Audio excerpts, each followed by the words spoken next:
지역 패권, 아시아 태평양 지역의 지역 패권을 차지하려고 하는 건가, 아니면 세계 수준에 있어서의 패권을 차지할 것이냐 하는 이런 문제가 있는 거죠. 그런데 지금 미중 갈등의 기본 문제는 뭐 간단합니다. 그러니까 미국이 2차 대전 이후에 세계 패권국으로 자리를 잡았는데 갑자기 중국이 붙기 시작하니까 과거에 이제 소련도 미국에 도전했다가 망했고 일본도 미국에 도전하다가 어려움을 겪어서 결국에 다시 이제 선진 국가로 돼버렸고 그러니까 이제 중국이 뜨니까 중국에 대해서 이제 미국이 이제 일련의 그 공포심을 갖는 데 쓰이는 문제거든요. 그래서 이 문제는 사실상 퓨키디데스라고 하는 그 고대 그리스의 역사가가 있는데 양반이 펠로폰네소스 전쟁이라고 하는 그 전쟁사를 썼어요. 그게 이제 우리 국제적으로 처리하는데 가장 중요한 역사서가 되는 건데요. 그건 무슨 BC 432년부터 BC 404년까지 27년 동안 일어난 전쟁이에요. 그 당시 그리스는 도시국가였는데 도시국가 중에 제일 힘이 센 국가가 스파르타였어요.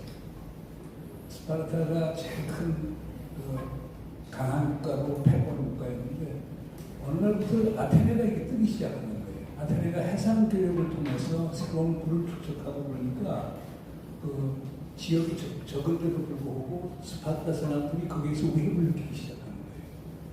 그래서 결국에 스파르타가 펠로폰네소스 동맹이라는 걸 만들어서 아테네가 또 만든 동맹은 멜로스 동맹이라고 하는데 이 아테네를 견제하려고 이제 전쟁을 시작해요. 그게 이제 펠로폰네소스 전쟁이고 결국 이 전쟁에서 아테네는 패배하고 스파르타가 이제 패권을 유지하긴 하는데 그리스 사람들에게 상당히 큰 그 재앙을 가져왔던 거거든요. 근데 이제 기본적으로 왜 그 전쟁이 일어나느냐? 스파르타가 패권군대로 불구하고 갑자기 아테네가 뜨니까 아테네가 결국에 부상하면서 스파르타를 위협할 수 있지 않느냐라고 하는 그 피어, 공포를 느꼈기 때문에 스파르타가 이제 아테네를 견제하려고 했다는 거거든요. 지금 미국과 중국 간에 일어나는 것도 똑같은 거예요. 지금 중국 사람들은 뭐라고 얘기하느냐, 우리는 패권에 관심이 없다. 14중국 먹여 살리는 것도 힘들고, 미국을, 지금 미국이 만들어놓은 국제질서에 우리 100% 우리가 동조하고 있지 않느냐. 그리고 미국이 만들어놓은 자유주의 국제경제질서에서 우리가 가장 큰 수혜자인데, 왜 미국이 만든 질서를 우리가 바꾸려고 하는가. 그리고 미국은 멀리, 저기, 이 대륙에 있는데, 우리하고 당장 싸울 일도 없고, 당신들이 위협되지 않는다라고 하는데, 그러나 미국은 그렇게 보지 않는 거죠. 그래서 중국 내에서 주장하는 것은 미국이 중국을 견제하고 중국 위협론을 얘기하는 것은 인위적으로 만들어낸 위협이라고 보는 거예요. 현실이 아니라고 보는 거예요. 그러니까 미국 사람들은 현실이 아닌 가공 속의 중국 위협론을 갖고 지금 일련의 외교 정책을 한다고 보는 거예요. 근데 중국 사람들은 또 입장이 달라요. 미국 사람들은 입장이 달라요. 중국의 부상이라고 하는 것은 과거 고대 그리스에 있어서 아테네와 스파르타의 관계에서도 뭐냐, 또 독일도 하고 19세기 말 일본이 부상하면서 청일전쟁, 러일전쟁 이기면서 이 동아시아 지역에서 패권을 가졌던 그 기억을 떠올리고 더 중요한 것은 1914년 1차 세계대전이 일어났을 때 독일하고 많이 비춰봐요. 그때 독일이 이제 1870년에 비스마르크 재상이 있으면서 독일을 통일하거든요. 독일이 30년, 1870년부터 시작해서 1900년까지 즉 30년 동안에 독일이 국력이 영국을 거의 능가하기 시작해요. 그래서 1900년도 되면은 철강 생산량하고 조선 생산량에 있어서 독일이 영국을 앞서기 시작해요. 그때 영국이 판단한 것은 결국에 뭐냐? 독일이 부상은 1차적으로 유럽 지역에 있어서 패권을 구축한 다음에 그 당시 세계적 패권을 대영 제국이 갖고 있는데 대영 제국이 도전하려고 하는 것이다.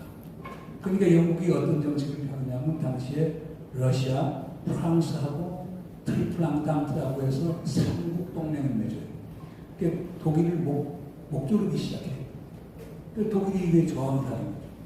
그러면서 발생한 게 1914년에 2차 세계대전이거든요. 지금 미국이 중국을 파악하는 것은 1차 세계대전 전하고 꼭 비슷한 상황이에요. 그리고 미국이 생각하는 건 지금 어떤 생각을 하느냐면 그걸 이제 우리 국제정치 이론에서는 세력 전이론이라고 하는 게 있는데 큰 전쟁은 언제 일어나는가? 패권국의 국력 신장의 속도는 더디고 도전국의 국력 신장의 속도가 빨라지면서 도전국이 패권국이라고 하는 호랑이의 꼬리를 밟는 그 접점 거기에서 큰 전쟁이 일어날 가능성이 있다. 근데 그건 이제 필요 조건이고 충분 조건은 뭐냐면 그 당시에 도전국이 자기가 처한 국제 질서에 있어서 자기 지위에 대한 불만 정도가 높으면 전쟁이 일어날 가능성이 크다고 보는 거예요. 그러니까 지금 중국은 자기의 지위에 대해서 불만은 별로 없는 거예요. 그러나 이제 미국은 중국이 그러한 불만을 갖고 있다고 보는 거예요. 그러니까 이렇게 보면 미중 대결이라는 게 현실 게임이 아니고 어떤 그 카이팅, 소위 인지 속에서 상상 속에서의 소위 갈등인데 이게 전부 다 현실화되는데 지금 문제점이 있는 거거든요.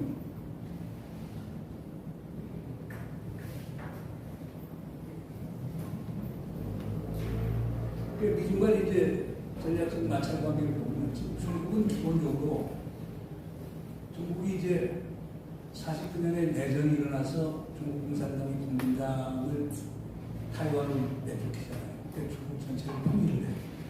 그때 통일을 쭉 하고 그 다음에 49년에 중화인민공화국을 설립을 하고 2년도 되지 않아서 1년 만에 이제 한국전 참전을 하게 돼요. 1950년 10월 25일에 한국전 참전을 한단 말이에요. 3년 동안 전전적이에요. 그때 사실상 중국 사람들이 우리 한반도에서 죽은 중국 사람의 사망 개수가 거의 20만 명이에요. 상당히 많이 나는 거예요. 그러니까 중국이 그리고 난 다음 전쟁이 끝난 다음은 이제 소위 중국 경제를 복원하려고 하는데 어려움이 많죠. 그러다가 이제 1958년 계약진 운동이라고 해서 인민공사 만들고 집단농장 만들고 이런 과정에서 중국 경제가 상당히 어려워지죠. 그래서 1960년부터 63년까지는 특히 1960년에는 대기근이 일어나요. 그래서 2천만 명 이상의 아사다가 생기거든요. 그러니까 그 당시 이제 유소기하고 등소평 같은 실용주의자들이 60년부터 63년까지 이제 정권을 잡은 거예요. 뭐 대통령은 밀려나고. 뭐 작품이 그것을 어떻게 또 뒤집느냐. 문화혁명을 통해서 뒤집어요. 문화혁명이 65년부터 75년까지 10년이 계속 이루어졌거든요. 그래서 자급자족 정책을 하기 시작하고 중국 경제가 상당히 쇠퇴를 하게 돼요. 그러다가 이제 78년에 등소평이가 다시 이제 컴백하게 되고 79년부터 등소평이 이제 개혁개방이라고 하면서 지금의 이제 중국 경제의 발전에 이제 기반을 만들어 놓은 거거든요. 근데 등소평에 있는 사람이 참 좋은 얘기를 많이 했어요. 등소평이 하는 얘기는 뭐냐? 화평 발전이다. 우리가 경제 발전하려면 대외적으로는 평화가 있어야 되고, 그리고 대내적으로는 조화사회가 이루어져야만 중국이 살 수 있는 길이다. 또 그렇게 하면서 이제 얘기한 게 도광양회라는 표현을 써요. 도광양회는 뭐냐? 능력을 키우지만 그 빚을 가져오라. 그러니까 우리는 끝까지 노력을 하면서 우리의 능력을 배양하지만은 우리 스스로가 잘난 척하지 말자. 도광양회라고 하는 표현을 씁니다. 그러나 또 유소작이라는 말도 해요. 그러나 때가 되면 우리가 할 일을 하자. 그러니까 지금 중국의 논쟁은 아직도 도광양회냐 아니면 이제는 유소작이 할 것인가. 그러니까 중국에서 문화혁명을 겪고 나이 많으신 분들은 아직도 도광양회라고 얘기해요. 우리가 지금 능력을 갖고 폼을 잡을 때가 아니라 도광양회 연구당들이라는 표현을 써요. 그러니까 능력을 배양하되 소위 빚을 가리고 영원히 고개를 들지 말자라고 하는 주장을 하는데 그건 나이 드신 분들이 그런 주장을 해요. 근데 젊은 사람은 다르죠. 유소작이라고 해요. 지금 때가 됐으니까 우리가 결국에 할 걸 해야 되지 않느냐. 그런 사람들은 중국 경제가 지금 세계에서 두 번째다. 중국 경제에 맞게끔 대국으로서 굴기를 하자. 왜냐하면 군사력과 정치력이 있어야 중국의 경제적 이익을 나라 밖에서도 보호할 수 있으니까 대국 비구하자라고 하는 거거든요.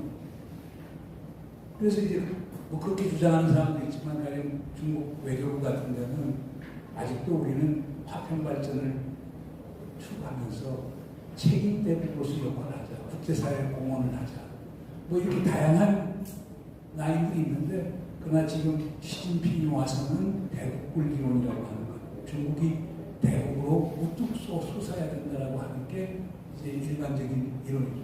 근데 등소표마저 시진핑만 하더라도 처음에 했었을 때는 상당히 온건한 정책을 했어요. 첫째는 주변국들하고는, 그러니까 주변국 정책은 제일 먼저 얘기해요. 그래서 중국이라는 건 이렇게 14개 국가하고 국경을 접하고 있고 해양까지만 한 23개 국가들하고 인접국들이 있는데, 이 인접국들하고 기본적으로 그 목민, 그 선인 관계를 유지합니다. 그 다음에 안림, 그 주변국들에 대해서 안심하게 해줘야 됩니다. 그 다음에 이제 목민이라고 해서, 무린이라고 해서 주변국들하고 안심하게 잘 지내게끔 하자. 그러면서 거기에 더 나아가서 친성해용이라고 하는 정책을 해요. 주변 국가들하고 친선 관계를 유지하고 주변 국가에 대해서 성의를 다 베풀고, 그 다음에 주변 국가에 혜택을 베풀고 주변 국가에 관용을 베푸는 친성해용 정책을 펴기 시작해요. 그러다가 이제 오바마하고 이제 시진핑이가 이제 처음 만났을 때부터 이제 어떤 얘기를 하냐면 신형 대국 관계론이라는 얘기를 해요. 중국은 이제 대국으로 컸다. 미국도 중국이 대국이라는 걸 인정해달라. 그러면 대국과의 관계라고 하는 건 시진핑 같은 명시적으로 얘기했어요. 우린 미국과 협력도 하지만 경쟁도 하겠다. 그러나 중국의 핵심이, 즉 중국의 주권과 영토에 대해서 미국이 간섭할 때는 우린 전쟁도 불사하겠다. 이런 입장을 펴기 시작해요. 그게 어떻게 보면 대국 굴기의 첫 걸음이죠. 이제 하는 거죠. 그러나 이제 시진핑이가 꿈꾸는 건 그래요. 2021년이 무슨 해냐면 중국 공산당 창건 100주년 되는 해예요. 중국 공산당이 1922년에 창건이 됐으니까 2021년이 중국 공산당 창건 100주년인데, 그때까지 소강사회를 건설하겠다. 소강사회라고 하는 것은 무슨 얘기냐면요, 절대 빈곤에서 벗어난 사회. 또 중국 인구 지금 14억 인구 중에서 8억 정도가 아직도 절대 빈곤 속에 사는데, 이들이 의식주 세 가지를 해결해주는 그런 사회를 만들겠다. 그 시진핑이가 선언했어요, 작년에. 우리는 소강사회 달성했다. 그러니까 그 하나의 100년이라고 얘기해요. 또 다른 100년은 뭐냐면 2049년 되면은 중화인민공화국 창건 100주년 되거든요. 그때 시진핑이 주장하는 것은 중국몽, 중국의 꿈을 이루겠다고 얘기했어요. 중국몽을 이루겠다는 건 뭐냐면, 뭐 다른 해석이 많은데, 중국몽을 시진핑은 뭐라고 그러냐, 중국은 사회주의 국가로서 아직은 개발도상국이라고 스스로 규정을 해요. 2049년 되면은 중국이 사회주의 국가 하면서 선진국으로 들어가기 때문에 그 목표 설정을 해본 거예요. 그리고 그 사이에 2045년, 35년까지는 강군모, 강한 군대를 가진 중국을 만들겠다, 이런 목표 설정을 하는데, 재미있는 미국이 해석이 재미있어요. 2035년까지 중국이 강군의 꿈, 강군몽을 하겠다는 것을 아태 지역에 있어서 지역 패권을 구축하는 해로 설정하는 거로 보고, 2049년 중국몽 이루는 것을 미국의 지금 국방성이나 국무부에서는 세계 패권을 차지하려고 하는 걸 이렇게 보는 거예요. 그러니까 거기 그 시각차가 상당히 존재를 합니다. 그럼 반면에 이제 미국도 대중전략이 어떻게 되느냐. 처음에 개혁개방 들어가고 등소평에 와서 열린 자세를 보이니까 중국하고 인게이지먼트, 관여를 하겠다. 그러면서 결국에 중국하고 좋은 관계를 유지하다가 중국이 꾸기 시작하니까, 그리고 특히 천안함 사건, 천안문 사건이 1980년에 천안문 사건이 일어나고 그때부터 이제 견제하기 시작하는데, 2000년 들어와서는 보통 쓰는 말이 컨게이지먼트라고 해요. 컨테인먼트 앤 인게이지먼트. 중국을 봉쇄하면서도 관여를 하겠다. 이렇게 나오는 거예요. 트럼프 와서는 디커플링이라고 해서 중국과 탈동조합. 그러면 중국을 국제자본주의 질서에서 중국을 몰아내겠다는 전략을 하는 거예요. 그러니까 미국도 보면은 처음에 시작할 때는 협력, 그리고 경쟁으로 가다가 최근에 와서는 완전히 중국하고 대결을 들어가고 그 대결구도로 가는 과정에서 중국을 봉쇄하고 호위하고 그 다음 중국을 탈동조화시켜서 국제 공급망 서플라이 네트워크에서 중국을 배제시키려고 하고 그러니까 지금 미국이 펴는 전략이라고 하는 게 다 중국을 포위하는 거예요. 왜냐하면 아시아 태평양 전략하면은 사실상 인도까지 커버를 안 하는 거 아니에요. 그리고 열려있는 공간인데 지금 아태 전략에서 인태 전략, 인도 태평양 전략으로 바꿨거든요. 그 인도를 집어넣는 이유는 중국이 인도양으로 진출하는 걸 막기 때문에.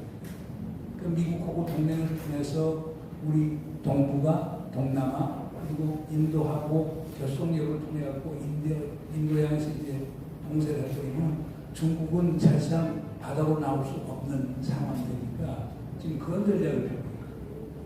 그러니까 지금 현재 구도는 그러니까 중국은 대국굴기로 가고 미국은 중국이 미국에 도전하는 건 도저히 용납할 수 없다. 세상에 태양이 하나이듯이 태국은 하나일 수밖에 없고 그 하나는 미국에 대해야 한다. 그걸 영어로 수프리머시라고 했어요. 최고 우월적 지위를 미국이 계속 유지하겠다라고 하는 게 지금 미국이 전략이에요. 중국은 자기도 우뚝한 거 쏟아보겠다라고 하는데 미국이 그걸 인정을 안 해요. 그러면서 미국은 우리는 최고의 우월적 지위를 계속 유지하겠다. 요게 보면은 사실상 미중 대결의 핵심이 아닌가 이렇게 생각이 됩니다. 요거 그냥 넘어가도록 하고요.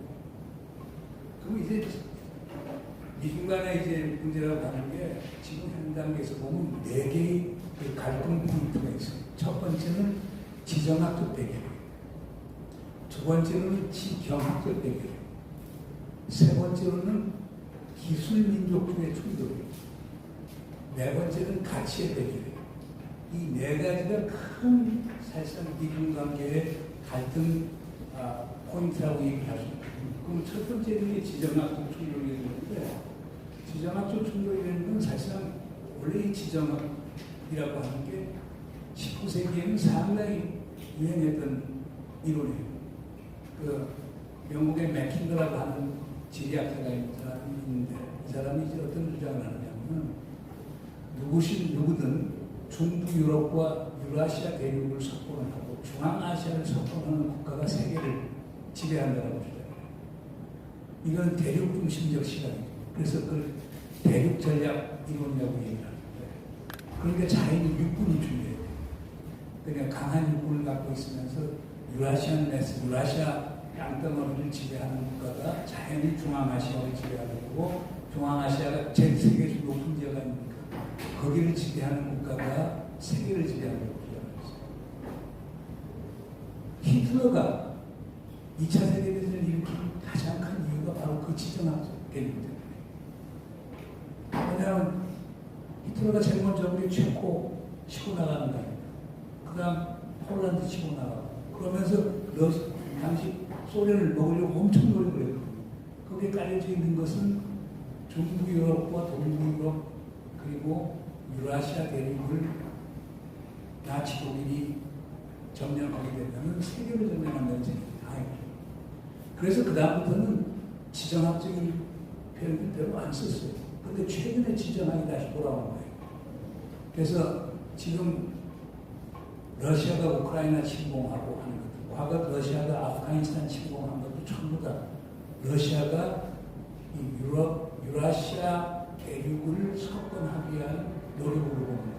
그러니까 러시아의 야망은 세계 패권에 있고 세계 패권을 가는데 제일 중요한 것은 유라시아 전체를 석권하려고 하는 거기에서 보는 거거든요. 그런데 반면에 이제 마한이라고 하는 미국의 이제 미 해군 제독이고 해군사관학교 교수 출신인데 이 양반은 해양 전략 이론을 얘기해요. 무슨 얘기냐면은 누구든 오대양을 석권하는 국가가 그 중에서도 초크 포인트라고 해서 관문이라고 하죠. 만약 말라카 해협처럼 해협이 좁은 데 닦아서 거기 거점을 차지하고 있으면 해상 통로를 봉쇄할 수 있잖아요. 그게 엄청난 이점이 된단 말이에요. 그러니까 5대양을 석권하는 국가가 세계를 석권한다고. 그 미국의 시각에서 보니까. 미국은 떨어져 있는 데를 말이에요. 그러니까 미국이 세계 패권을 잡으려고 하면 5대양 6대주에서 5대양을 이제 잡고 그 관문, 촉 포인트를 이렇게 확보를 해야 되는 겁니다. 그래서 알프레드 스테판은 해양 전략을 강조하면서 제일 중요한 건 해군이다. 미국이 해군력 증강에 비교를 가진 건 바로 그런 이론 때문에 지금 세계 최고의 해군이라고 하는 것이 미국이 갖고 있다. 반면에 이제 스파인맨이라고 하는 사람은 예일대학 교수를 했던 사람인데 이 양반 주장은 또 재밌는 주장이에요. 우리가 이제 우리 한반도 포함해서 그러니까 쿠릴 반도 열도로부터 시작해서 한반도 그 다음에 남중국해 지나서 동남아 쪽해서 그 다음에 뭐 벵갈만 해서 그 벵글라데시 있고 인도양 거쳐서 그 다음 중동 아프리카 가는데 유라시아 대륙하고 태평양 인도양이 만나는 해안선이 있잖아요. 해안선을 점령하는 국가가 세계를 지배한다고 주장했어요. 그것을 윈랜드 전략이라고 해서 해안선 전략이라고 해요. 그러니까 지금 지정학에서 보면 논점이 자 맥킨더 같은 사람은 대륙을 지배해야 유라시아 대륙을 지배해야 세계를 지배한다.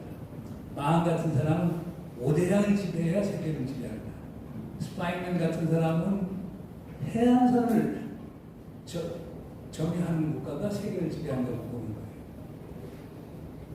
근데 이제 여기서 문제는 뭐냐? 중국이 지금 1대1로 정책이라는 걸 하잖아요.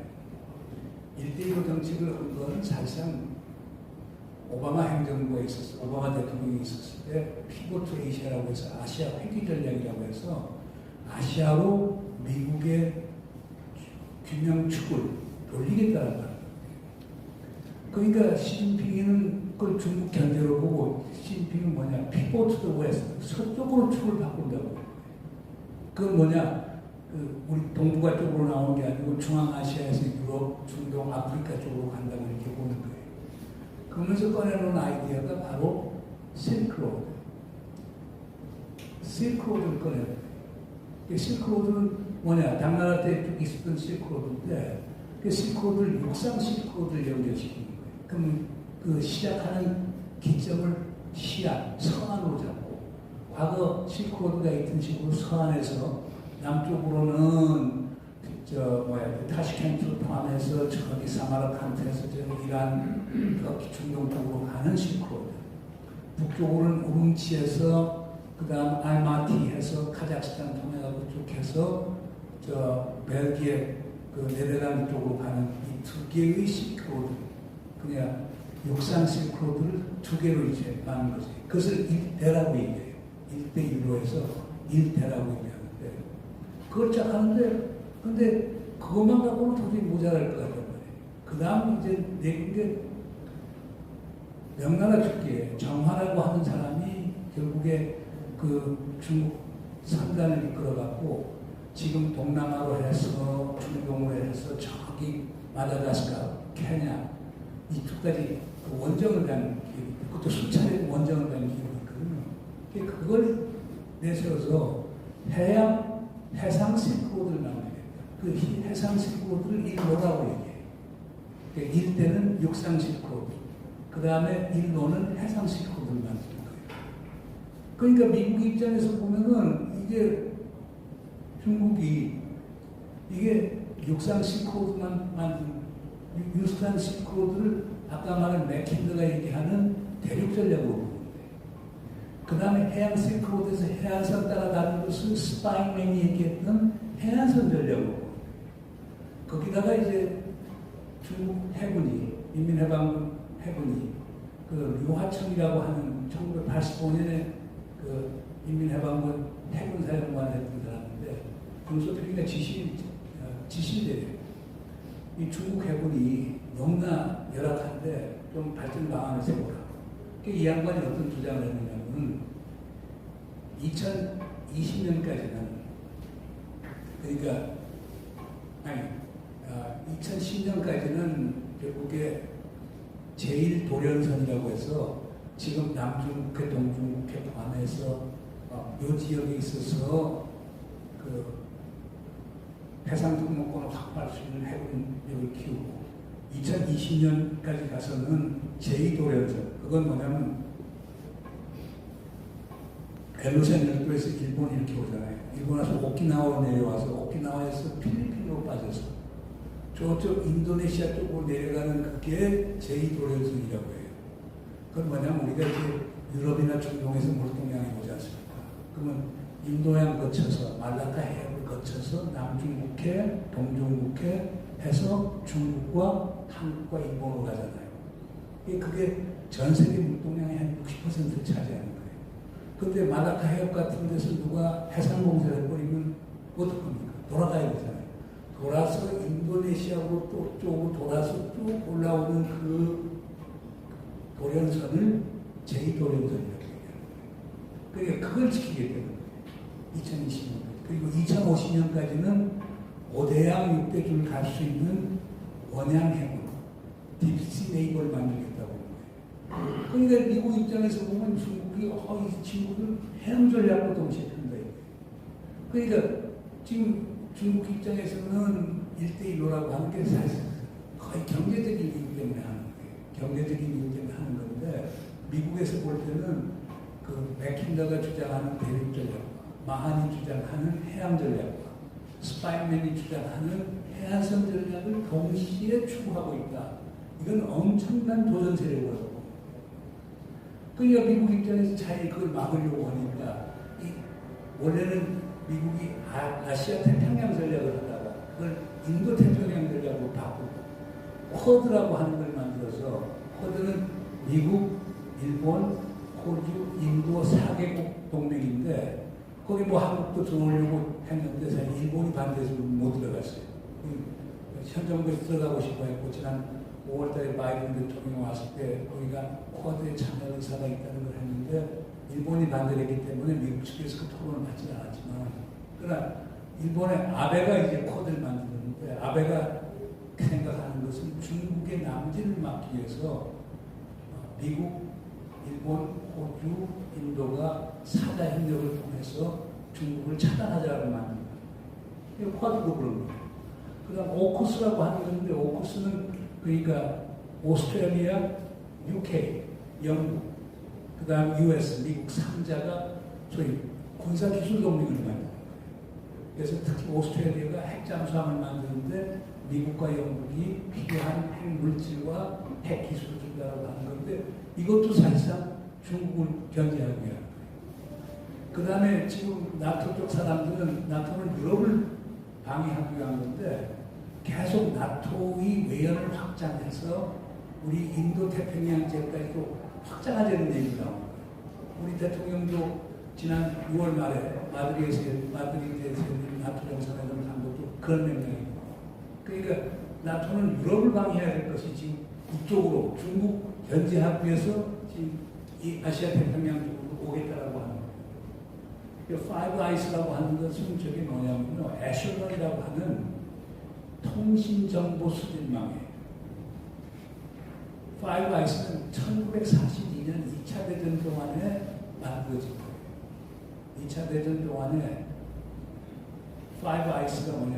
미국, 호주, 뉴질랜드, 영국, 카나다 이 5개 국가는 전부 앵글로 아메리칸 그러니까 미국 영미 전통을 가진 국가예요. 그렇잖아요. 영국, 그 다음 미국, 영미국, 그 다음에 호주, 뉴질랜드, 카나다는 다 영국의 식민지였던 국가들이고 영국의 사람들이 다 갖고 있는 거니까 제일 믿을 수 있다. 이들 간에 소위 통신 정보에 대해서 그 공유를 하자.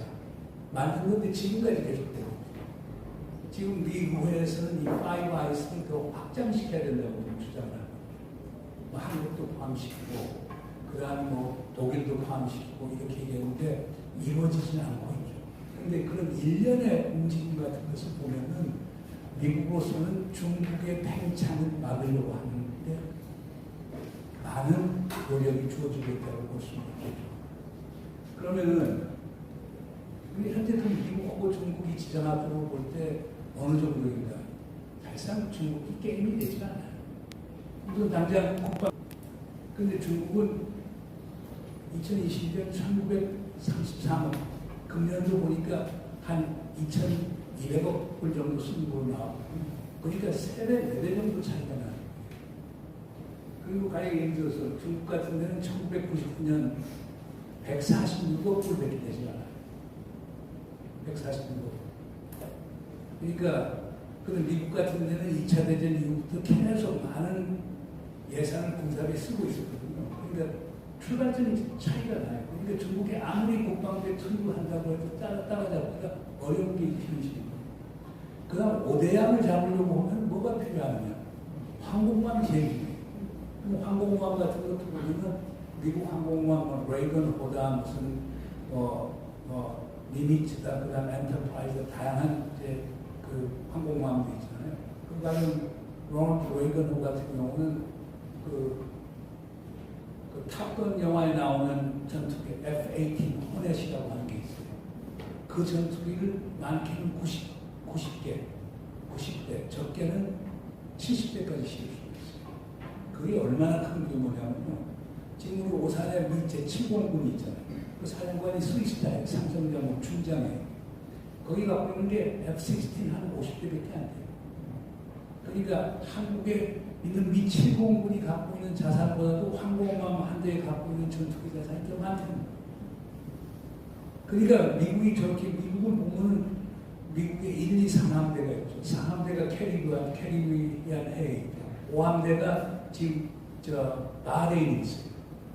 바레인이 있으면서 인도양하고 거북하고, 6함대가 지중해하고 대서양을 카바라고, 7함대가 요코스카에 있으면서 결국에 서태평양하고 인도양을 카바라고.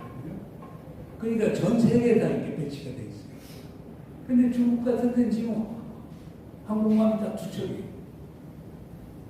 연영호라고 있는데, 랴오닝호라고 있는데, 이거는 우크라이나에서 마그라라고 하는 항공모함을 수입을 해서 그걸 개조한 거예요.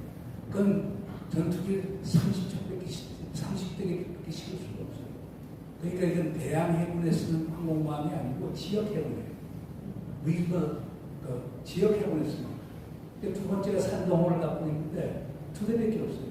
이제 앞으로 계속 한 6척까지는 6척까지 계속 진수한다라고 하는 건데, 그러나 대부분 다 미국식의 대양 해군을 위한 게 아니고 지역 해군을 커버하는 게 목적이기 때문에 이게 비교가 안 돼요. 전투기만 해도 미국이 3,318대 정도 있는데 중국은 1,820대니까 2배 이상 차이가 나요. 그 다음 핵탄두. 미국은 3,750대, 이 중에 사실상 실전 배치된 건 한 1,720대 정도밖에 안 되지만은 중국은 350대 되잖아요. 그러니까 압도적으로 미국이 지금 군사력이 우수하는. 그 다음 더 중요한 거는 중국은 사실상 군사동맹이에요. 북한은 군사동맹이 아니에요. 동맹에 제일 가까운 게 파키스탄이에요. 그 이유는 중국이 반패권을 들고 나왔고 1955년 반중 아시아 아프리카 회의에서 중국대가 가서 우리는 평화 우호원칙을 유지하고 우리는 반패권에 나서겠다. 반패권이 당시에 반미국, 반소련이었어요. 그러니까 미국과 소련은 그때 동맹의 확장을 통해서 나토다, 와르소 동맹이다 해서 동맹 확장을 하는데 우리는 동맹 안 하겠다. 그래서 그걸 계속 유지해 왔어요. 근데 북한 같은 데도 사실 6.25 때 참전한 거 이후에 특히 58년에 중국이 북한에서 철수를 하고 나는데 북한에서 무기 공유한 게 하나도 없어요.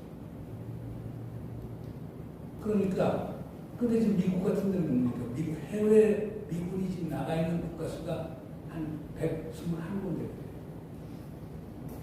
그러나 조약에 의한 동맹 수만 58개. 그러니까 이 모든 점에서 볼 때 군사적인 측면에서는 사실상 중국이 미국을 따라갈 수가 없고, 그런 점에서 자꾸 군사력에서 중국이 앞서간다고 하는 건 저 같은 전문가의 입장에서 보면 상당히 뻥사리다라고 보고, 그리고 그거는 미국 내에서 국방비 확보를 위한 명분이지 않느냐 하는 생각을 하게 돼요. 그럼 두 번째 이제 지정학적인 문제점은 이걸 통해서 이제 지금 충돌이 나오는 건데, 그게 이제 하버드 대학에 있는 그라함 에디슨 교수가 이제 유명해진 게 튜키디데스의 함정이라는 표현을 썼어요. 그래서 미국과 중국은 아까 얘기한 펠로폰네소 전쟁 때 스파르타하고 아테네가 공포 때문에 전쟁을 했던 것처럼 실질적으로 그런 위협이 없는데도 불구하고 자기 스스로 느끼는 공포 때문에 미국과 중국이 충돌할 수 있다라고 하는 주장을 합니다. 그런 경우에 제일 먼저 만약 발화점이 되는 것은 대만 해협에서의 충돌. 그리고 그라함 앨리슨 교수는 두 번째로 한반도에서 얘기해요. 북한 핵 문제 많이 실패하면서 한반도에서 국제적 충돌이 일어났을 때 이게 핵전쟁으로 확산될 수 있다고 보고.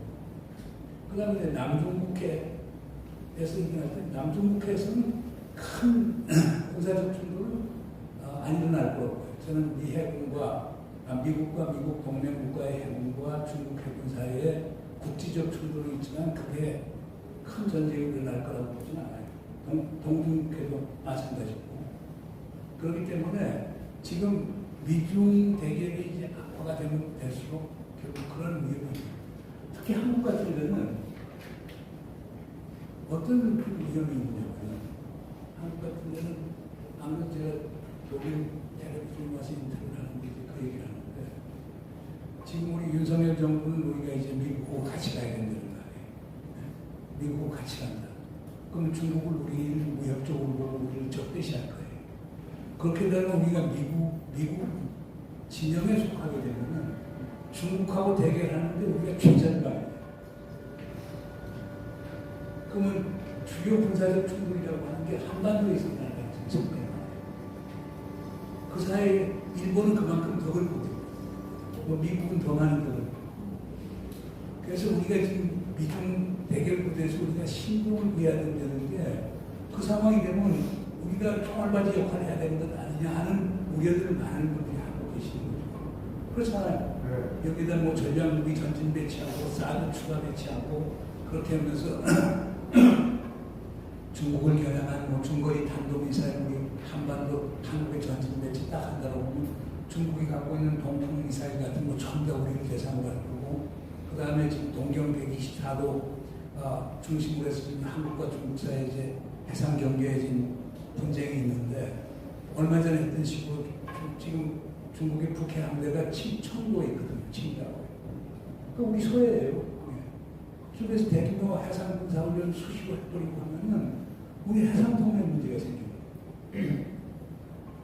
이런 상황이 되면은 그럼 북조가 있으면 가만히 있겠어요. 옛날 우리 월남전 때 기억나요? 그러니까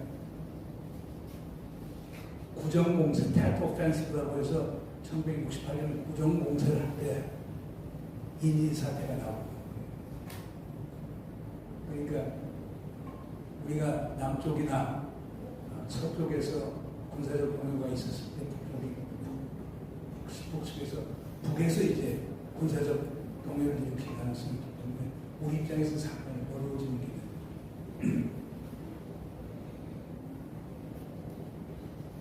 지정학적 갈등은 우선 미국과 중국 사이는 이런 거예요. 그러니까 미국과 중국의 경제력 비교를 한번 해보죠. 2020년에서 명목 국내 총생산이 미국이 22조, 중국이 17조예요. 엄청나게 따라잡는 거죠. 2000년만 해도 중국의 GDP가 1조 불밖에 안 됐어요. 그럼 지난 20년 동안 17조가 17조가 17배 늘었다는 게 그리고 퍼체싱 파워 패러디라고 해서 구매력 기준으로 보면은 오히려 2017년 기준에서 미국이 20조 5천억, 중국이 22조 5천억 이렇게 나오고 중국이 이미 구매력 기준으로 봤을 때 구매력 기준에는 뭐냐면 달러를 갖고 살 수 있는 액수하고 인민폐 갖고 살 수 있는 액수를 가서 비교하면 인민폐가 훨씬 많은 걸 살 수 있는 그게 실질적인 그 측정 지표가 되는데 그렇게 보면 중국이 이미 미국을 앞섰다고 미국은 지금도 외화보유고가 한 3조 2천억 불이거든요. 미국은 만성 적자국가 국가 재정도 적자지만 국제 수준이나 경상수준도 계속 적자예요. 그다음 GDP 대비 정부 부채도 미국 같은 데는 133.6%인데 중국은 20.6%밖에 되잖아요. 그러니까 중국 재정이 훨씬 더 건전하다고. 전 세계 교역량도 중국이 1등이에요. 4조 5천억. 그 다음 미국은 2등으로 4조 1천억. 그럼 이렇게 보면 중국이 벌써 앞서가는 거예요. 그럼 미국의 불만은 뭐냐? 미국은 만성적인 적자를, 중국으로부터 만성적인 적자를 봐요. 매년 2천억 불에서 3천억 불 이상 적자를 봐요. 그러니까 트럼프 같은 경우는 이거 고쳐야 되겠다. 그러니까 쉽게 못 고치니까 그럼 관세를 30% 부과해갖고 그러면 중국 물건 덜 살 것 아니냐. 그럼 뭐 국제 수지가 소위 균형을 잃을 것 아니냐. 트럼프 그렇게 했어요. 그런데 더 국제 수지 무역적 역조 현상이 더 많이 생겨요. 그걸 못 막지 못하는 거예요. 그러나 이제 미국이 주장하는 건 중국이 불공정 무역을 한다. 뭐 보조금을 주고 그 다음에 가령 뭐 불법적인 기술 탈취를 하고, 뭐냐면 미국 업체가 중국에 투자하게 되면은 특정 기술을 어느 기간 동안 중국 업체에게 넘기라고 하는 것을 거의 법제화시켰거든요. 미국의 입장에서 보면 그게 정당하지 않는 거라고. 그러니까 이런 문제점이 있어서 지금 하나 큰 문제는 이제 무역 적자 문제고, 그래서 그게 불공정 무역 관행 때문에 생기는 거라고. 두 번째 이제 미국이 걱정하는 건 이거죠. 그러니까 중국이 1대1로 전환을 하잖아요. 그런데 미국은 지난 30년 동안 개발도상국에 대한 경제 원조를 거의 안 했어요. 미국 경제가. 중국은 그걸 파고들면서 1대1로 전략이 되는 게 중국, 그래서 중동, 아프리카, 동남아, 남미 이런 데 엄청나게 파고들어요.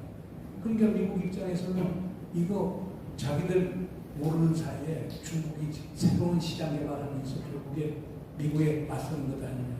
지금 이런 것입니다. 그리고 이제 미국 같은 데는, 중국 같은 데는 중국제도 2025라고 해서 2025년도까지 10대 전략 산업을 육성을 해갖고 결국에 미국을 압도하게 되는 거예요. 미국 입장에서 보면 그것도 불공정 무역이다. 왜 산업 정책을 해갖고 국가가 인위적으로 비고의를 창출하느냐. 자유시장 경제에 맞지 않는 거라고 이제 비판하는 거고. 그러나 이제 걱정하는 게 미국은 달러화가 거의 기초화폐 아닙니까? 기초화폐라는 건 엄격한 의미에서는 기초화폐를 가지고 자기 국가의 통화의 가치를 측정을 합니다. 그 기초화폐를 갖고 교환의 수단, 그러니까 신용장 개설할 때는 달러 개설하는 그 얘기합니다. 세 번째로는 중앙은행이 소위 외화를 보유하고 리저브를 비축을 할 때는 금 대신 금도 같지만 대부분 달러로 갖고 있거든요. 그래서 미국 달러가 그렇게 센 거예요. 그런데 이제 문제는 미국이 그렇게 해서 달러를 갖고 있으니까 지금 세계 금융 질서는 미국이 만드는 거예요. 그러니까 우리가 해외에 송금하려고 할 때 보통 보면 스위프트 코드라고 하는 게 있어요. 국제 전산 거래망 코드가 있는데 미국이 그걸 좌지우지하거든요. 이번도 러시아가 미우니까 스위프트 코드에서 러시아를 배제시킨 거예요. 그러니까 러시아가 부채 있는 걸 갚으려고 해도 돈을 송금을 못하는 거예요. 그래서 디폴트, 소위 부실채권 국가로 낙인찍힌 거거든요. 그러니까 미국이 지금 각종 제재를 가하는데 가장 센 제재가 금융제재. 미국 은행하고 거래 못하게 해버리면 전 세계 은행이 다 미국하고 거래하는데 미국 재무성에서 당신 은행은 블랙리스트에 올렸으니까 우리 거래 못해. 그럼 어느 누구도 그 거래를 못해. 그러니까 지금 북한 같은 데는 이 미국의 금융 제재 때문에 송금을 못해요. 지금 평양에 있는 국제기구 유엔 관련된 사람도 전부 다 현금을 갖고 있어요. 중국 입장에서는 이것에서 벗어나고 싶어. 그래서 처음에는 이제 인민폐에 유엔화의 국제화를 한다고 해서 노력했지만 잘 안 됐어요.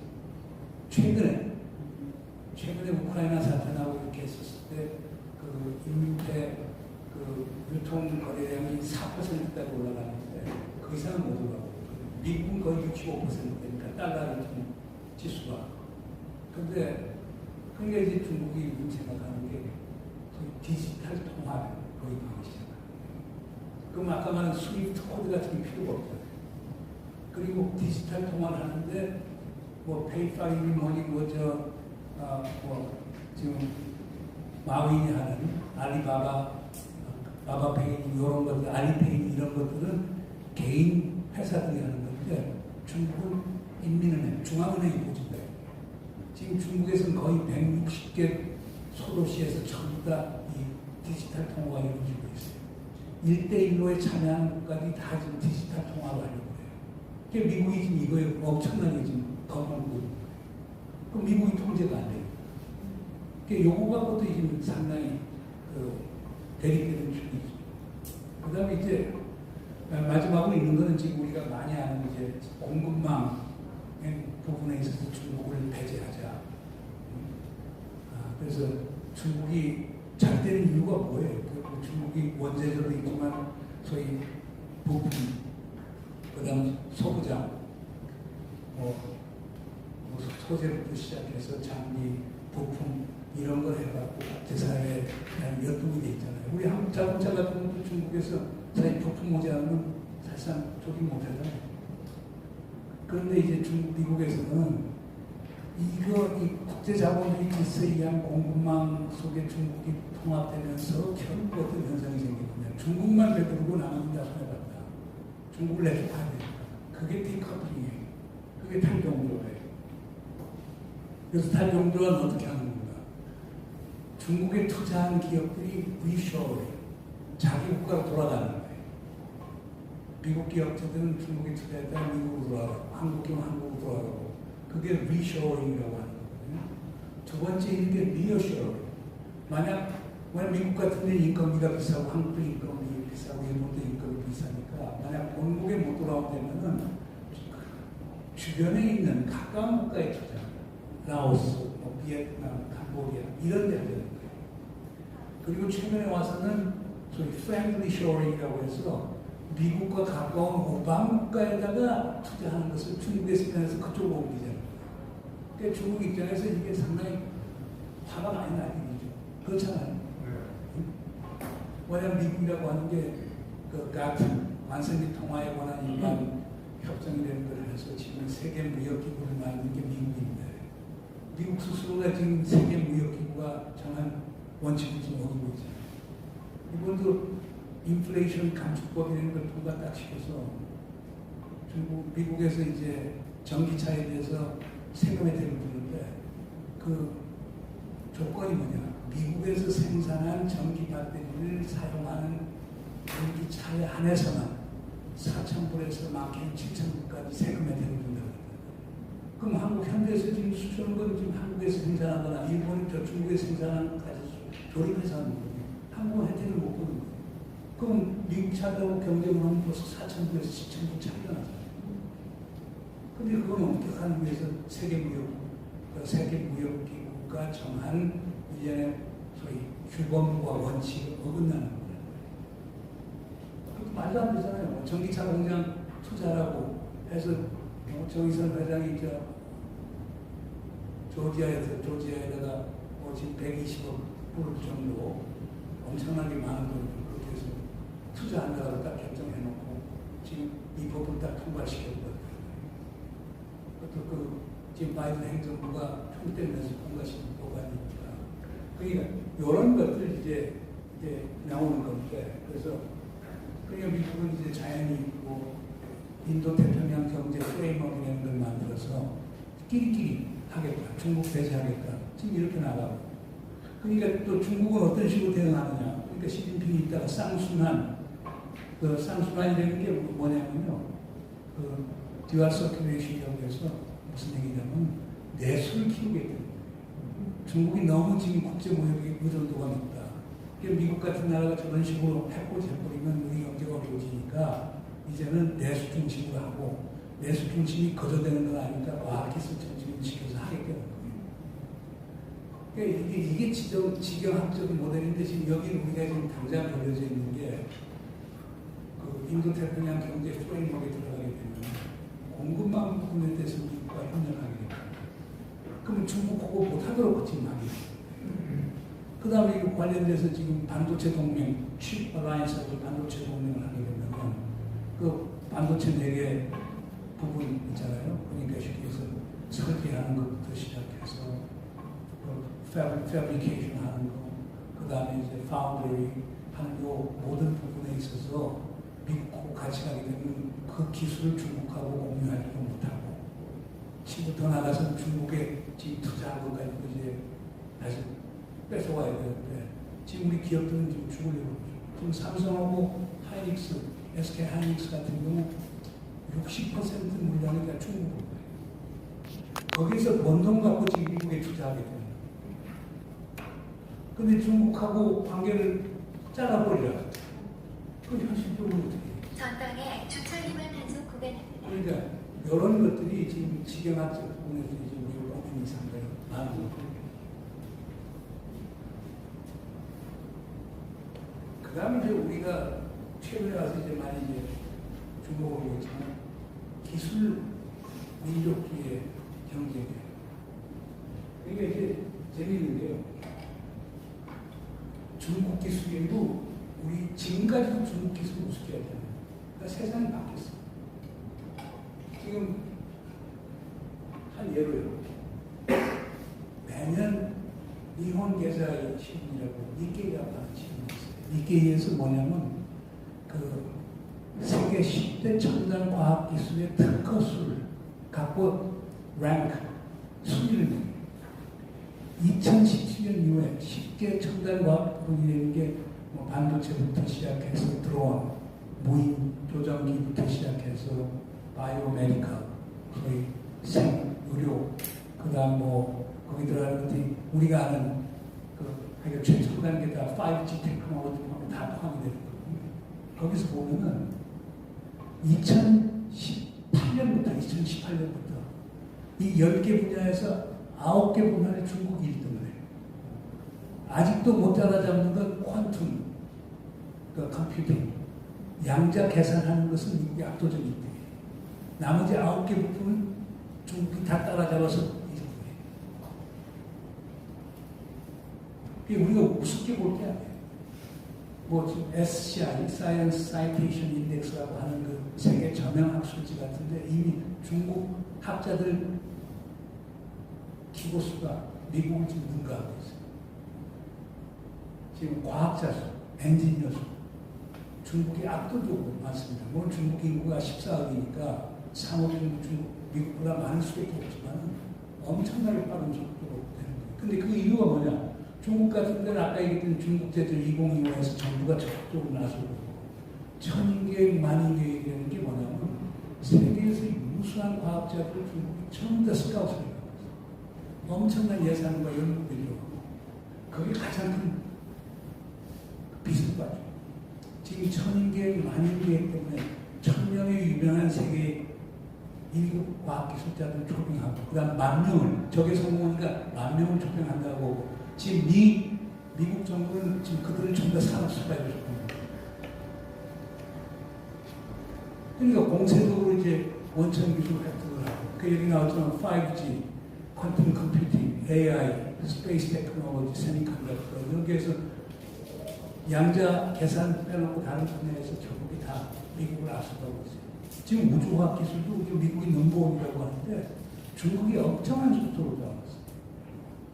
달 배면, 후면에 그 위성을 착륙시킨 건 중국밖에 없어요. 미국도 못하고. 그리고 그 10개 핵심 첨단 기술 중 9개 부분 특허수에서 미국을 증가하고요.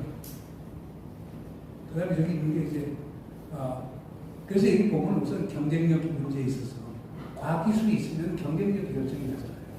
그 미국 입장에 그게 걱정이 되고, 그 다음에 과학기술이 있으면 좋은 무기체계 만들잖아요. 좋은 정보 획득 체계를 만들잖아요. 그러니까 지금 그 제 책에도 그걸 뭐 자세히 써놨습니다만, 화웨이라고 하는 데 알잖아요. 5G는. 지금 미국이 화웨이를 거의 다 지금 파산에 들어갔겠는데 화웨이는 지금 살아남고 있어요. 근데 화웨이가 왜 그렇게 미국에 타겟이 되느냐. 재밌는 게 위키리그라고 하는 스노우덴이라는 친구가 왜그 미시아의 비밀, 내셔널 시큐리티 에이전시 국가안보의 비밀 문서들을 전부 다 연결하는 거에 보면 어떻게 나와요? 2014년에 미국의 NSA가 샷 자이언트, 거인소다라고 하는 이런 비밀 공작이 있어요. 그 비밀 공작이 뭐냐면 중국 인민해방군과 파키스탄, 이란 군부에 대해서 정보통신망 해킹을 통해서 들어가려고 하는 거예요. 근데 이들이 공통점이 전부 다 화웨이 5G를 쓰고 있어요. 근데 문제는 미국 정보통신 당국이 뚫지를 못한 거예요. 뚫지 못한다고 하는 건 미 통신 시스템이 5G에 노출된다는 거예요. 그때부터 결국에 화웨이 치기 시작해요. 그러니까 단순히 경제적인 이유가 아니고 군사안보인 거예요. 더 놀라운 사실은 이 사실 알고 영국은 통신보안 시스템을 전부 다 화웨이 5G로 했어요. 그러다 최근에 와서 이제 영국의 압박도 받고 화웨이 거 바꾸라고 그러는 거거든요. 그러니까 이런 것들이 그러니까 국가안보 때문에 사실상 기술 축복이 생깁니다. 세 번째 있는 게 기술 표준 문제예요. 기술 표준에는 다른 거 아니에요. 우리가 일본, 미국 가면 지금도 110V 하잖아요. 우리 유럽 할 거 없이 세계 대부분 220을 써요. 그게 기술 표준이에요. 지금 5G 논쟁도 붙는 게 어느 표준을 쓰는 거예요. 지금 컴퓨터 같은 거 지금 설계하는데 설계의 기본 모듈 어떤 스탠다드를 갖고 하는데 근데 기술 표준이 모든 걸 표준. 그 옛날 같은 거 우리 다 아는 GPS 시스템 그 미국 표준 아니에요. 그 다음에 이제 유럽에서 갈릴레오 만들었죠. 그러다가 중국이 베이두 시스템을 만들었어요. 지금 베이두 시스템이 1대1로 참여하는 국가 거의 다 조인을 하거든요. 그래서 거기 GPS 안 써요. 그러니까 중국 시스템 써요. 그게 지금 전 세계 시장이 거의 40%예요. 그냥 기술 표준이 그렇게 중요하기 때문에 중국은 2035년까지 중국 표준이라고 하는 지금 사업을 통해서 첨단 과학 기술 분야의 70%의 기술 표준을 중국 표준이라고 나섭니다. 그러니까 미국이 이거에 대해 엄청나게 지금 두려움을 느끼는 거예요. 마지막으로 이제 기본적으로 이제 중국 같은데, 아니면 신장 같은데, 홍콩 같은데, 또 미국, 또 중국 국내에서 이 전 세계에서 CCTV 제일 많은 나라가 미국이에요. 아니 중국이에요. 중국에서 제일 많아요. 제일 많아요. 홍채 인식부터 시작해서 지문 감식 걸 수 없이 이런 감시 기술이 제일 발달한 게 중국이에요. 그리고 그 기술이 대부분 다 미국에서 들어온 거예요. 그러니까 미국에서는 그런 기술 주지 말자라고 생각하는 거예요. 그러니까 지금 문제는 이제 바로 그거죠. 이제. 그러니까 미국의 불만은 중국에서 그런 저선적 기술 민족주의, 원천 기술 그냥 절취하고 강제적으로 기술 전이를 시키고 국가안보에 위협이 되고 개인의 프라이버시에 위협하는 이런 중국은 나쁜 놈들이다. 그러니까 중국에 대해서 첨단 기술 넘어가는 거 막아야 되고 그 다음에 소위 기술 동맹이라고 하는 걸 만들어갖고 한국 포함해서 유럽 국가들, 일본, 호주 이렇게 해서 미국과 더불어서 이 기술 동맹을 만들어서 중국을 견제해야 된다고 얘기하는 거죠. 그러니까 미국은 그렇게 해서 이건 강력한 법적 제도를 취하고 있고 중국의 원천 기술 접근을 차단하고 있고 화웨이, 텐센트, 틱톡 등 중국의 첨단 기술 회사들에 대해서 제재를 가하고 있고 그 다음에 미국 증시에서 월스트리트에서 쫓겨내고 그 다음에 글로벌 그린 네트워크와 테크노 얼라이언스를 통해갖고 중국을 배제하는 전략을 지금 펴고 있단 말이에요. 그러니까 중국은 이거에 대한 건 결국에 뭐야? 기술 자유를 모색한다. 중국 기술 표준을 만들어서 미국에 의존하지 않은 중국의 기술 시스템을 만든다. 이렇게 나가거든요. 그래서 사실상 뭐 바이든 대통령 같은 사람도 얘기했고 미중 대결의 가장 핵심적인 것은 결국 기술 경쟁이라고 얘기를 하는 거예요. 가치 이전 충돌은 뭐 길이 안 들어가 있습니다. 그러니까 이제 미국적 가치라고 하는 게 뭐 윤석열 대통령이 얘기하는 법치, 인권, 자유 부인이 딱 나오고 그러니까 중앙아시아 소위 위구르에 있는 이슬람 세력들이 중앙아시아에 있는 이슬람 원리주의 세력하고 또 연결해갖고 그 중국에 도전하고 러시아, 미국에 도전할 거라서 미국, 영국이 상당히 많은 지원을 해줬거든요. 군인이 있습니다. 그러다 이제 이슬람 테러 위협이 딱 사라지고 나니까 그리고 미중 갈등이 생기니까 갑자기 지금 그걸 듣고서 중국을 비판한다는 거예요. 중국 사람들이. 그러니까 이것도 쉬운 거 아니에요. 그래서 뭐 기본 주장은 그래요. 56개 종족으로 구성된 중국에 14종을 가진 중국이 미국 신민주주의, 자유민주주의가 그 적용적인 것이다라고 하는 거예요. 중국은 중국 공산당 중심의 제한적 민주주의 이것이 더 바람직하다고 주장하는 거니까 이것도 이제 큰 싸움이 될 거예요. 뭐 이럴 수 없고 하면 지금 벌써 1시간이 넘었고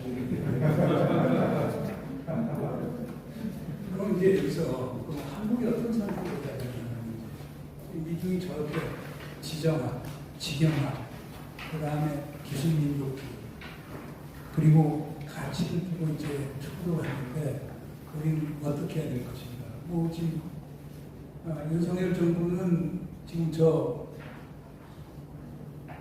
친미 혁명을 집하고 있죠. 한미동맹을 강화해야 된다. 쿼드에 가입해야 된다.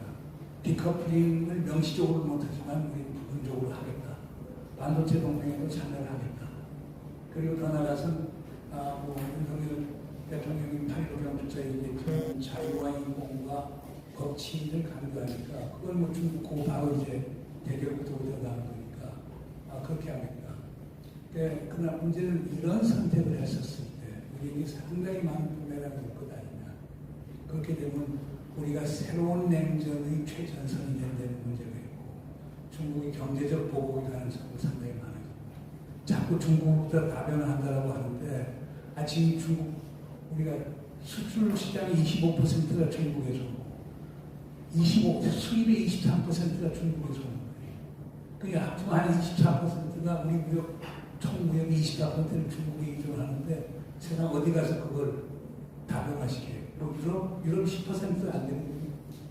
전체 유럽이 뭐 유럽은 경쟁이 없나요?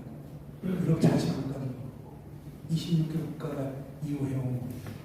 이게 쉬운 얘기가 아니에요. 미국 시장이 그렇게 확장이 될 건가요? 또 미국은 또 뭐냐, 국내 정치이기 때문에 미국 국내 기업들 보호를 하고 지금 점점 갈수록 보호진 모양인데. 그래서 동남아, 아무리 동남아 안 그래도 인구가 따라주지 못해요. 인도는 하나의 가능성이 있어요. 그러나 인도도 지금 어려운 점이 있어요. 뭐냐, 인도는 빈곤층이 너무 많아요. 중국은 많이도 개선했어요. 그것도 이제 큰 원전 중에 하나인데 인도는 민주주의 좋다 이거예요. 캐스트제 아직도 남아있고 얼마나 많은 사람들이 어렵게 살고 그리고 더 나아가서는 뭐야 지금 인도교들하고 무슬림 이슬람교도 사이에 지금 갈등 지금 모디 같은 사람은 뭐 힌두 민족주의자니까 뭐 이슬람에 대한 공개적인 탄압을 하고 있거든요. 그게 민주주의냐라고 하는 그런 목소리 많이 나옵니다. 그러나 하여간 인도 가서 장사하기 상당히 힘들어요. 지금 현대가 성공적이긴 한데 언제 어떻게 될지 모르는 문제니까. 그런데 쉽지가 않다.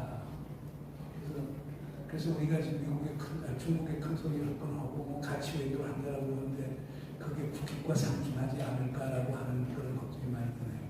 두 번째는 친중평등론인데 미국 이탈해서 중국하고 전략적 협력 동반자 관계를 확대해서 동맹까지 하려는 건데 중국에서 그걸 희망하는 사람들이 있는데 현실적으로 그러다는 국민 정서가 어려워하죠. 근데 이거는 같이 뭐 병자호가 났을 때 최명길대 김상은 논쟁이잖아요. 주전파대 조합파, 김상은은 주전파였고 최명길은 조합파였는데 결국 조합파가 좀 더 나아가서 이게 대부분 역사학자들 주장해요. 그러니까 자 인도의 가장 큰 실패는 뭐냐? 광해군은 제대로 가는데 인도는 뭘 못하느냐? 뜨는 청나라를 보지 못하고 지는 명나라를 보지 못했다. 그 세상의 흐름을 파악해서 그때 현명하고 최명익이가 주장한 대로 뜨는 청나라하고 또는 후금하고 관계를 잘 맺어서 했다가 보면 명나라는 스스로 망해져 나가는데 그럼 병자호란의 그 수모와 그 화단을 우리가 겪을 필요가 없지 않느냐라고 주장하는 것도 일이 있어. 근데 이건 이제 큰 역사의 흐름을 읽는 거예요. 뜨는 중국, 지는 미국이냐, 아니면 지금 미국과 중국이 용어 상박을 하는 거면 우리 조금 떨어져서 봐야 되겠죠. 그러니까 요거 배팅하기 힘든 거예요. 세 번째는 홀로서기인데 홀로서기는 둘이 있어야 되죠. 하나는 우리 강대국과 함께 얼마나 시달렸느냐. 그러니까 아예 우리 중립화로 나가죠. 그래서 통일 전에 중립화하든지 통일해서 중립화하든지 그래서 지금 있는 진영 외교에서 벗어나라고 저희 스위스와 같은 영세 중립국을 선포하자는 사람도 있고 또 어떤 사람은 우리가 강해야 된다. 조갑제, 조선일보 김대중 이런 사람들이 우리도 행복이 가자. 미국과 동맹 맺는 과정에서 미국 설득해서 핵무기 가자. 핵무기 가지면 어느 사대 강국도 우리를 함부로 다루지 못할 것이다. 투자 가능하지 않을 거예요. 영세 중립국 같은 건 좋은 아이디어인데 그게 김일성 이후 북한의 사회 공식적인 전략 중에 하나예요. 그냥 한국에서 중도 보수 진영에서 난리가 나고 그 다음 핵무기는 미국이 끝까지 반대할 거예요. 그리고 핵무기 가졌을 때 가져오면 불이익이 너무 많기 때문에 하시기 쉽지 않은 거예요. 그러면 이제 제일 좋은 게 이제 현상이죠. 김대중 대통령이 그 논트럼론이라는 걸 얘기했어요. 그 아주 좋은 얘기죠. 그러니까 김대중 대통령은 자 미중이 이렇게 이제 경합도 들어가는데 우리가 어떻게 해야 됩니까? 그러니까 아니 소가 논트럼 지나갈 때 오른쪽 두렁 왼쪽 두렁 가려서 먹는 거 아니냐? 풀이 있으면 가서 오른쪽 가서 먹을 수 왼쪽 가서 먹을 수 있는 거 아니냐? 그게 이제 김대중 대통령이 이제 논트럼론인데 그것도 뭐냐 미중 관계가 좋았을 때가 아니에요. 미중 관계가 나빴을 때는 상당히 어려워지는 그런 문제가 있어요. 그래서 요거는 이제 문재인 정부에서 결국에 중국하고 미국하고 동맹을 유지하면서도 중국하고 전략적 협력 공간적 관계를 하게 되는 건데 저는 오늘 우리 끝까지 미중이 전쟁할 때까지는 항상 그걸 해야 되는데 윤석열 정부에서는 미국 배팅을 명시적으로 했다가 다가올 대통령 자리 들어가면 다르잖아요. 후보 때는 그렇게 얘기했다. 대통령 들어가고 보니까 요즘 상당히 조심스럽게 해요. 뭐 사드 운영을 정상화시키지만 추가 사드 배치 꺼내지 않잖아요. 그 다음 쿼드는 미국에서 거절했긴 했지만은 로비해서라도 들어가겠다고 전에는 얘기했지만 그 얘기도 딱 들어갔잖아요.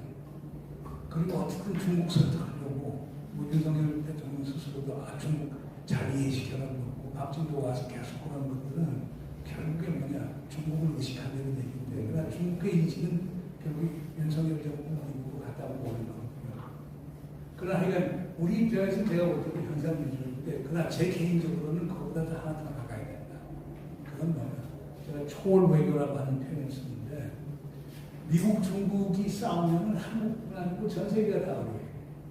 그러니까 우리는 일본, 호주, 카나다, 영국 항상 미국 호가니까 프랑스, 독일, 네덜란드 이런 국가들하고 협력을 해갖고 미중이 싸우지 않도록 만드는 국제 질서를 구축해 나가야 된다는 거예요. 그리고 사람들이 나오면 이상주의자라고 얘기하면 저 그렇게 보잖아요. 우리 대통령이 정신이 잘 쓰고 여기에 리더십을 행사하면 그건 가능하다고. 물론 이거 하려고 우리가 남북관계가 개선돼야 돼요. 북이 우리를 소위 회방진독에뿐만 아니라 그러니까 남북관계를 유지하면서 소위 중진국 외교를 통해서 우리와 같은 처지에 있는 샌드위치 국가들 규합을 해갖고 미국하고 중국 싸우지 못하도록 만드는 그런 국제 규범과 질서를 만드는 게 최선의 방법이라고 생각하는데 사람들은 그런 생각 안 하더라고요. 우리가 그런 능력이 있는가라고 하는데 저는 능력이 있다고 봐요. 그래서 그런 점에서 저는 우리가 해야 될 거는 세력균형 또는 강대국 결정론에서 벗어나야 된다. 현상 위기 속에서 초월적 외교를 모색해야 우리가 살 길이다. 그렇기 위해서는 명민한 외교, 스마트 디플로마시 해야 된다. 그리고 프린시플드 디플로마시, 좀 결기 외교라고 하는 원칙에 기초해서 원칙의 핵심은 국익이에요. 그냥 괜히 같이 얘기하는 거고 미국은 강한 나라니까 큰 나라니까 국익과 가치를 동시에 얘기해도 충격이 들지만 우리 같은 나라가 가치도 없고 국익도 없겠다. 저는 두 개 다 뭉친다고 봐요. 그러니까 현 정부도 그걸 좀 깨달아야 될 거예요. 현 정부는 지금 국익하고 가치를 동시에 얻을 수 있다고 보는 거거든요. 그러니까 뭐 한효경 실사회 같은 경우 자유만 26차례 얘기하는데 근데 나는 글쎄요. 나는 국민적 합의가 제일 중요해요. 국민적 합의가 없으면 되는 게 하나도 없어요. 그리고 마지막으로 하여간 공공외교를 잘해요. 공공외교는 해외만 나서는 게 아니라 우리 국민을 대상으로 정부가 생각하는 걸 잘 설득해서 같이 갔으면 좋겠어요. 근데 그 문재인 정부보다 모자라고 윤석열 정부는 더 모자라는 것 같아요. 그래서 걱정이 많습니다. 여기서 마치겠습니다.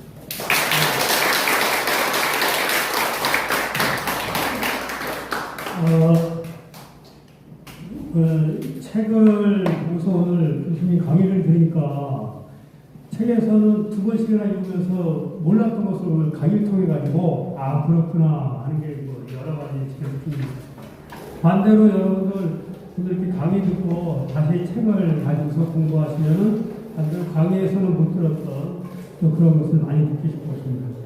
이 책 읽는데 진짜 오래 시간 걸리거든요. 오늘 뭐 워낙 짧게 하셨으니까는 여러분들 진짜 어떤 전문성 기르시려면 꼭 책 읽어보세요. 자, 그리고 이제 질의응답 시간을 갖겠는데요. 우리 한중근 선생님하고 안정관이 반드시 질문할 것 같은데 워낙 어려운 질문하면 다른 분들이 조금 쉬운 질문을 못합니다. 기가 죽어서요. 그렇기 때문에 조금 이따 하시고요. 조금 이따 하시고요. 네, 우선 다른 분들 좀 편하게 좀 질문을